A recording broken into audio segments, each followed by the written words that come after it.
Hi, today's recipe is బెండకాయ వేపుడు.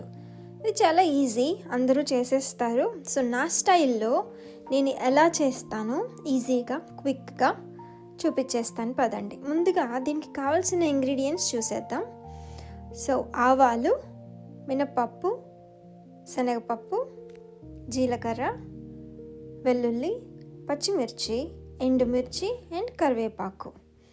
అలాగే 1/2 కిలో కోసిన బెండకాయలు తీసుకున్నాను అండ్ ఒక ఉల్లిపాయ, కట్ చేసిన ఉల్లిపాయ. ముందుగా ప్యాన్ పెట్టుకొని ఆయిల్ వేడి చేసుకుందాం. అలాగే ఆవాలు వేసి వేయించుకుందాం. అలాగే మినపప్పు, శనగపప్పు, జీలకర్ర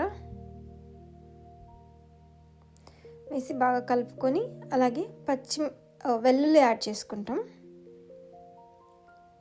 పచ్చిమిర్చి, అలాగే కరివేపాకు, ఎండుమిర్చి కూడా వేసేసి వేయించుకుందాం. ఇది కొంచెం గోల్డెన్ బ్రౌన్ కలర్ వచ్చేంత వరకు వేగనిద్దామండి. దీనిలోనే నేను ఉల్లిపాయ యాడ్ చేసేసుకుంటున్నాను. ఈ ఉల్లిపాయ మరీ వేగాల్సిన పని లేదు, కొద్దిగా ట్రాన్స్పరెంట్గా రాగానే పసుపు యాడ్ చేసేసుకుందాం. అలాగే సాల్ట్ కూడా యాడ్ చేసుకుందాం. నేను ఇక్కడ 1.5 స్పూన్ వరకు సాల్ట్ తీసుకున్నాను, సరిపోకపోతే లాస్ట్లో యాడ్ చేసుకుంటాను. వీటిని వేసి బాగా కలుపుకొని ఇప్పుడు బెండకాయలను కూడా యాడ్ చేసేసుకుందాం. బెండకాయలు యాడ్ చేసి వీటిని కింద నుండి పై వరకు అంటే పోపు ఉల్లిపాయలు మొత్తం బెండకాయలతో కలిసేలాగా మొత్తం బాగా కలుపుకోవాలి.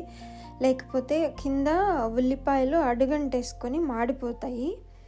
సో వీటిని బాగా కలుపుకున్న తర్వాత వీటి మీద మూత పెట్టుకొని ఒక 10 నిమిషాల వరకు మగ్గనిద్దాం. సిమ్లో పెట్టుకోండి. సో 10 నిమిషాల తర్వాత నాకు బెండకాయలు ఇలా అయినాయి. నాకు ఆల్మోస్ట్ బెండకాయ అంతా మెత్తగా అయిపోయింది, బాగానే ఉడికేసిందండి. సో నేను ఇంకొక 5 నిమిషాలు అలా ఆ వేడి మీదనే మగ్గనిస్తాను. సో ఇప్పుడు బాగా ఒకసారి కలిపేసుకుంటున్నాను, కింద ఏం అడుగంటనివ్వకుండా. ఇంకొక 5 నిమిషాలు మగ్గనిస్తాను, అంతే అండి. సో ఫైనల్గా బెండకాయ వేపుడు రెడీ.